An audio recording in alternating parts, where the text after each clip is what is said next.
আমি তো আপনাদের সঙ্গে সহজে দেখা করতে পারি না। এই মহাসচিবের দায়িত্ব নেওয়ার পর থেকে আপনাদের কাছে এসে, আপনাদের ঘর বাড়ির মধ্যে এসে, উঠানে বসে বা দোকানে বসে চা খাওয়ার গল্প করা, এগুলো আমার হয় না, সময় পাওয়া যায় না, তাই না? ঠাকুরগাঁও যাও, দু একবার আসি, দু একটা প্রোগ্রাম করে চলে যাই, আপনাদের কাছে আসা হয় না। এই জন্য আমি আমার নেতাদেরকে বলেছিলাম যে একটু গ্রামের মধ্যে সব প্রোগ্রামটা করার জন্য। এখানে বসলে মনে হয় যে করতে পারি, বড় বড় করতে পারি, টাউন টাউনই মনে হচ্ছে, তাই না? বড় বাজার। এখানে কিন্তু আমি ঠিক সেইভাবে আপনাদের সঙ্গে কথা বলতে যে সহজ মনে করা হয়, সেটা হয় না। আমি এরপর থেকে অনুরোধ করবো যে আমার যারা আমার নেতা আছেন, যে আমি সরাসরি আপনাদের সঙ্গে কথা বলতে চাই। সরাসরি কথা বলতে গেলে একটু কাছাকাছি থাকা দরকার, তাই না? যাই হোক, আমি আপনাদের কাছে অনেকদিন পরে আপনাদের সামনে আসলাম। আজকাল আগে বলেছি যে সময় পাই না, সেই জন্য আপনারা আমাকে ক্ষমা করবেন। আর 15 বছর তো আমরা আপনার কথা বলার সুযোগই পাই নাই, আমাদেরকে মিটিং করার সুযোগ দেওয়া হয়নি, অনুমতি দেওয়া হয় নাই, আমাদের লোকজনদেরকে মিথ্যা মামলা দেওয়া হয়েছে, গ্রেফতার করা হয়েছে। আপনাদের এই জগন্নাথপুর আপনাদের অনেক মামলা, ঠিক না? জেলেও গেছেন বেশ কয়েকবার। তার আগে তো জেল কাকে বলে কোনোদিন দেখানো নেই। এই আওয়ামী লীগ সরকার এসে আপনাদেরকে জেল দেখাইছে, মামলা দেখাইছে, কোর্টের বারান্দা দেখাইছে, তাই না? এমনকি আমাদের ভাইয়ের হাত পর্যন্ত কাটিয়ে দিচ্ছে, আমাদের অনেক ভাইকে মেরে ফেলেছে।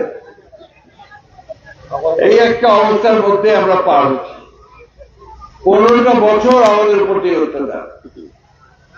এরপরে এখন আপনারা আমাদের ছেলেরা, আমাদের মানুষের আন্দোলনের পরে আমরা আপনার এদেরকে, এই হাসিনা সরকারকে, ফ্যাসিস্ট সরকারকে আমরা এখান থেকে তাড়াতে পারছি, তাই না?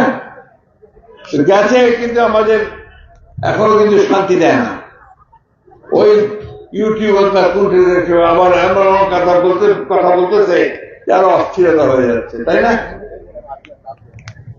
তো আমরা এখন আশা করি যে আমরা যে নতুন একটা অন্তর্বর্তীকালীন সরকার আমরা আপনার দিয়েছি, সবাই মিলে, ছাত্ররা এবং আমরা সবাই মিলে দিয়েছি, সে অন্তর্বর্তীকালীন সরকারের প্রধান যাকে আমরা বানাইছি, তিনি খুব নাম করা মানুষ, প্রফেসর ইউনূস। তিনি গোটা পৃথিবীতে খুব বিখ্যাত লোক এবং একটা খুব নাম করা পুরস্কার, নোবেল পুরস্কার পাওয়ার লোক তিনি। ভালো মানুষ।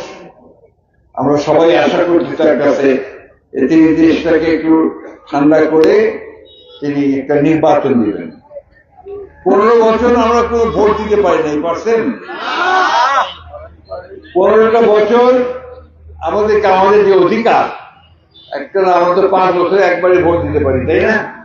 ওই ভোটটা ওরা আমাদেরকে দিতে দেয় নাই এবং নিজেরা জোর করে ভোট তহল করে নিয়ে সিলফিল মারে আপনার বলছে যে ক্ষমতায় তারা চলে গেছে, তাই তো? ওই অবস্থাটা এখন পরিবর্তনের একটা সুযোগ আসছে। এখন এই নতুন একটা সুযোগ তৈরি হয়েছে, দূরের একটা ভাব লাগাতে পারলে সেটা হয়। আচ্ছা থামো, সবাই কথা বলে না। এখন একটা সুযোগ আসছে যে এবার আমরা একটা ভালো নির্বাচন করতে পারবো। অন্তত আমার ভোটটা আমি দিতে পারবো, যাকে খুশি তাকে দিতে পারবো, ঠিক না?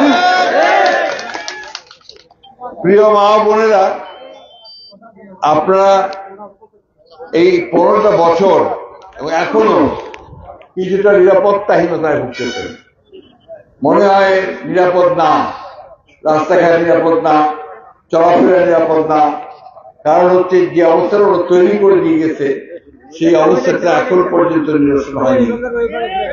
ওটা একমাত্র নিরসন হবে তখনই যখন আমরা একটা নির্বাচিত সরকার গঠন করতে পারবো। ভাই তুমি কথা বলবো না আমি কথা বলবো না বলো। এখন এই সুযোগটা আমাদেরকে কাজে লাগাতে হবে। আল্লাহ তাআলা